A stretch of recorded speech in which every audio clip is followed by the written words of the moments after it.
Welcome to the Subjective Professor podcast, where we reject coercion and hypocrisy. It's Thursday, June 5th, 2025, episode 406, and I want to focus on the individual. So I gave my speech today at the graduation slash moving up ceremony. I gave it on change, and I gave you a heads up that that's what I was going to do back in episode 400, a mere 6 episodes ago.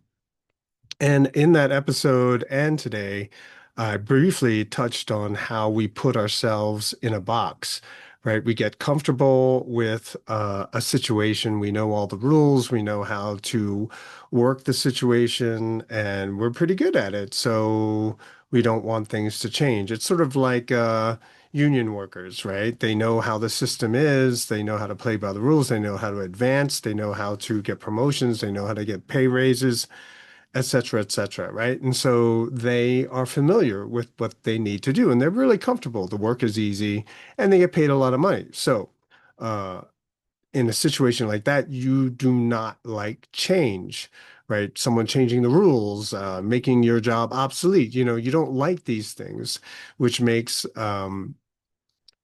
change extremely hated and scary.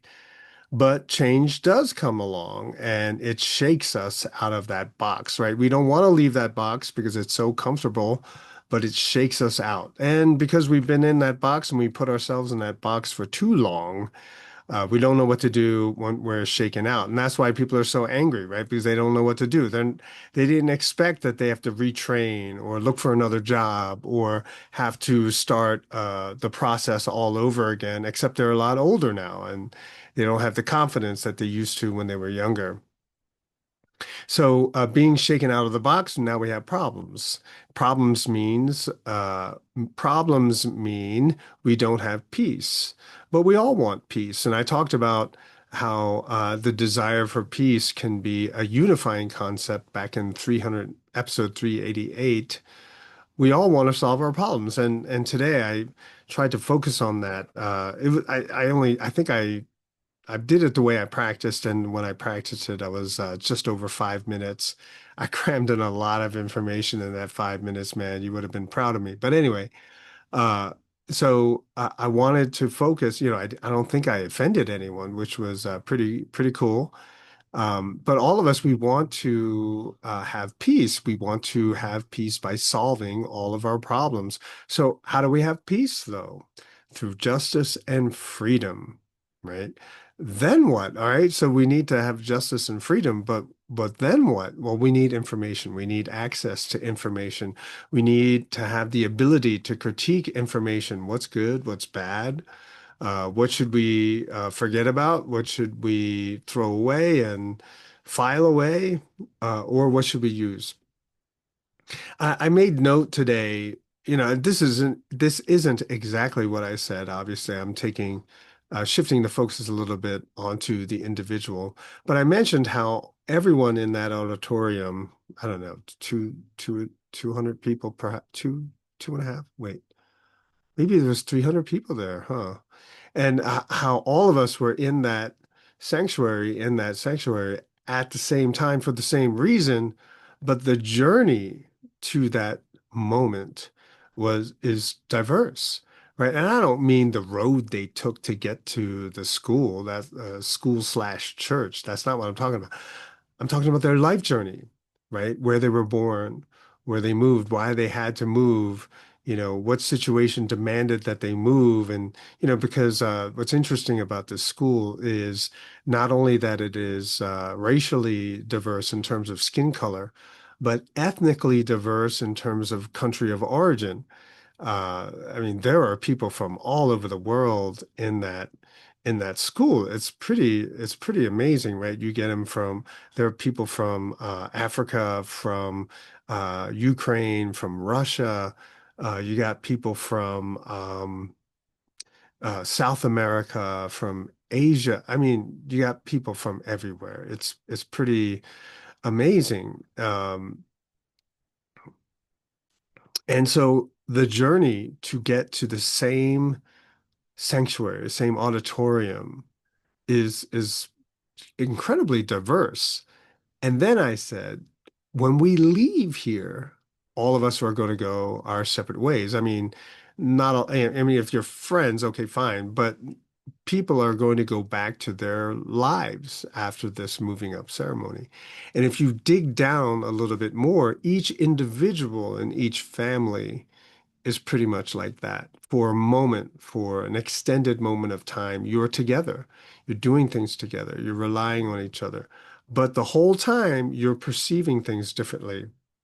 If you're a parent, you're seeing things as a parent. If you're a child, you're seeing things as a child. And we can do that all day in terms of the differences. So each person must learn, be able to learn, gather knowledge, and research in order to be independent. I mean, that is what all of us as individuals need to do, right? Each of us have our own unique problems. We have our own challenges, our goals, our obstacles. And believe me, even if you live in the same family, all of these are going to be different. Each person in that family is going to be different. I mean, I've seen some families where they seem to all like the same things, do the same things. Like if you have several brothers, all the brothers do the same things. But there are subtle differences, but probably not on a superficial level. My family, everyone is different. And I'm talking extremely different to the point where if one son says, "Oh, I like this," the next son will say, "I'm not touching that." Right. And so, and they're all four different body types. They can't even share clothes. All right. That's how unique my kids are. Maybe it's God's joke on me being so. Anyway, uh, so we might have the same challenge that someone else has, but our personal skills and ability to be able to meet that challenge is going to be different, right? So for some people, it's going to be easy. For other people, it's going to be difficult. Education is supposed to help us navigate the sea of information, picking out the information that works best for us, not, we can see the information that works better for other people, but what works for us. And so we need to be able to sift through all of that information to be able to find something that we can use for our particular needs. And this is the thing. If you can't find anything specific, then you have to make it yourself. You have to create it yourself. That's what I did in race theory, right? I don't think there is anyone else who says what I say with regard to race theory. I mean, maybe there is, and I haven't read it, but in my research travels, I had not encountered it. The one person who came close, who I used his theory as a jumping off point, reached out to him, I contacted him, I told him what I was doing with his theories, and he rejected it. He did not like what I was doing. And so that's kind of what I mean. Other people might say things that are close and might kind of take you 85% of the way there, but you got to finish it, right? You have to tweak it. You have to spin it in your unique way to have it make sense to you, for you. So for myself, nothing hit the mark. I could get away, like if I wanted to, I could have played the game like a lot of other race theorists and just stop when I found something that would get me book deals, that would, empower myself. But I wanted a theory that had no holes, no exceptions, right? That explained everything, right?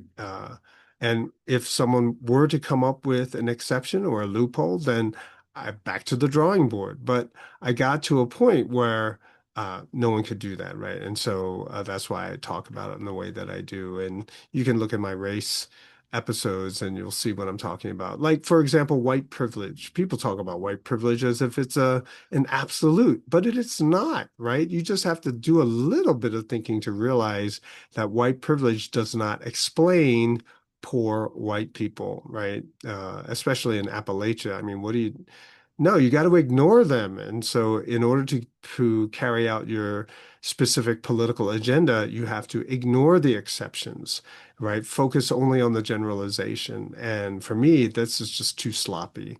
It's just too imprecise to be able to help anyone, right? Because it's so inaccurate that it's only a crapshoot. It's a small probability that trying to build your life around the idea of white privilege as being legitimate, there's very low chance that your life would improve with that understanding and belief. And so each of us, what I'm trying to say is that white privilege is probably not anyone's problem, right? It's not. It's something that has been identified and then read into people's lives as a problem. But white privilege in and of itself is likely 99.9% sure not the problem, right? Each of us, we have a burden of living. No one can live that life for you. Parents sometimes try to do this, right? They do everything for their child. I've known people, moms who've put their toothpaste on the toothbrush for their 16-year-old kid. Ooh, but they're not always going to be there, right? They're going to pass away. They're going to die. The kid's going to move away. And then who's going to put the toothpaste on the toothbrush? In other words, eventually we all have to grow up and become individuals. Now, I've said this before, sometimes when we solve our own problem, we help other people. Maybe people we didn't even think about or didn't even enter our minds when we were trying to develop solutions for our own personal situations. Like, for example, wrestled with the idea of Asians in America. Like there were a lot of issues. I don't even think I wrote anywhere that I just could not resolve in my head. And wasn't something for public consumption. So I needed to have an understanding that not only explained the visible, but also the invisible stuff. And it amazes me that I did all this research and I wanted to do it for the Asian community, but no one in the Asian community cares. I kid you not. I'll begin to talk and they all kind of turn their nose up and walk away. And it's because being Asians, growing up in Asian culture, they have their own agenda. And what I say means it undermines their agenda. It undermines everything that they use to justify cutting off their parents, ignoring their parents, all of this stuff. And so you don't want to bring all that pain back on yourself. And so it's far easier to reject something that might explain things a little bit better. It's a lot easier to just simply live in your ignorance, continuing to do what you want to do with no guilt at all. But, the stuff that I did research, I share it now with anyone who'll listen. And I thought it was just really interesting that the people who are influenced and touched by it are largely African American people of the African American community. Like it resonates with them. They find more value in it. It's just really fascinating to me. And that's what's so interesting, the consequences of our efforts. Like who does it touch? Who does it affect? Who does it benefit? It just always not what you expect. And that anticipation, right? The hope of having some positive results, that's what drives us. That's what motivates me anyway to continue to do what I do. I got up on stage today and I after showing my I opened it with a baby talking video, right? Because I had a lot of first graders in the audience and I wanted to entertain them as well. And so I got up there and I said, somewhere in my head there's a 2-year-old who can't come to terms with the fact that he's a 60-year-old man. I thought it was pretty funny, but no one laughed.